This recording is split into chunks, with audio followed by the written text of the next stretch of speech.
Hello everyone, welcome to English Shorthand classes. Exercise 18. Get ready for the dictation. Start. Mr. Speaker, Sir, some of us who have the privilege of being in this house for the last 50 years have gone through 50 budgets. I feel that this budget, viewing from all angles, is really a budget which this country needed at this hour.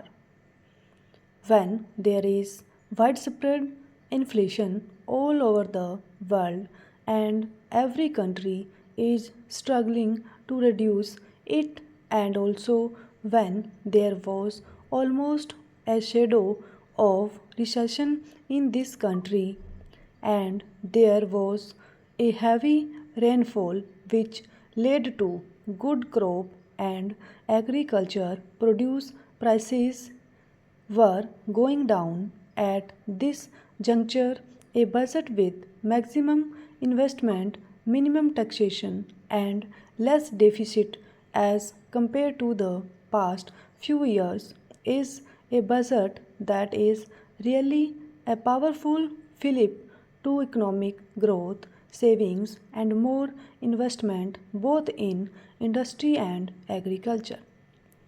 This is the type of budget that perhaps the opposition people never expected.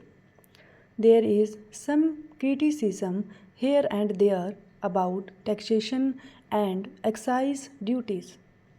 As the finance minister has mentioned clearly, the reduction in excise duties in the case of a few industries is not only to help the middle class people who use TV sets, batteries, or cars, but also the industries and the employees working in those industries. If there had been a layoff in Hindustan Motors, for example, the Honorable Member would have been the first to organize labor and come to the Finance Minister to take measures to have them taken back in the factory. So that way, the Finance Minister has reduced the excise duties on certain items. It benefits not only the class of people who use those products, it also helps to keep those industries manufacturing those items avoid layoffs. There are hundreds of thousands of industries units in this country making these things. As regards the reduction in income tax and wealth tax, it is said that it stimulates disclosures of more hidden wealth. I am sure the finance minister would succeed, and then we shall certainly compliment him. More than anything else, the largest investment this year in the plan is judicially distributed on priority subjects. The maximum amount has perhaps gone to priority subjects like agriculture, irrigation, and power. Even such subjects like social welfare, which were starved for the last 3 years, are not neglected. In this judicious distribution of the budgetary allocations regarding investment in the plan, the government has done well. One fact which I want to bring to the notice of the Honorable Minister is the pitiable condition of the farmers. Today, the agriculturists who are the backbone of this country, who still form 70% of the population and who produce 50% of the national wealth.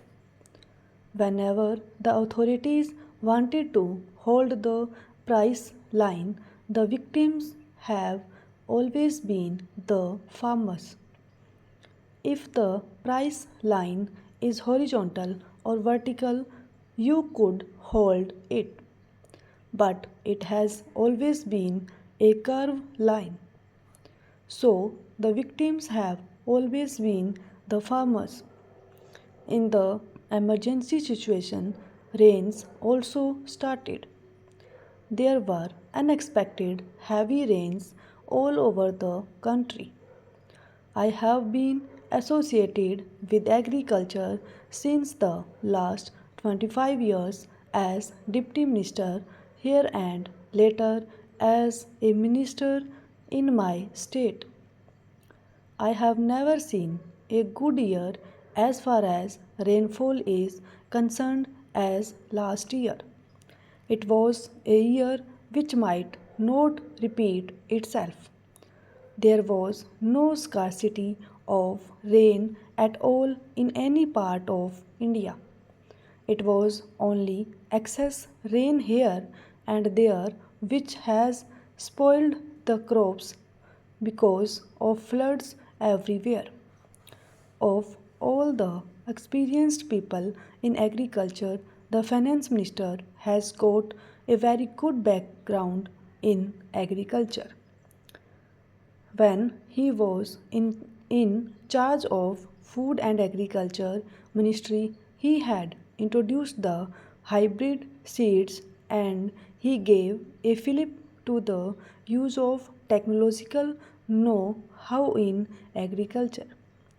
I thought he would have certainly understood the farmer's plight and he would have brought forward much more relief to the suffering farmers of today. But that has not been done.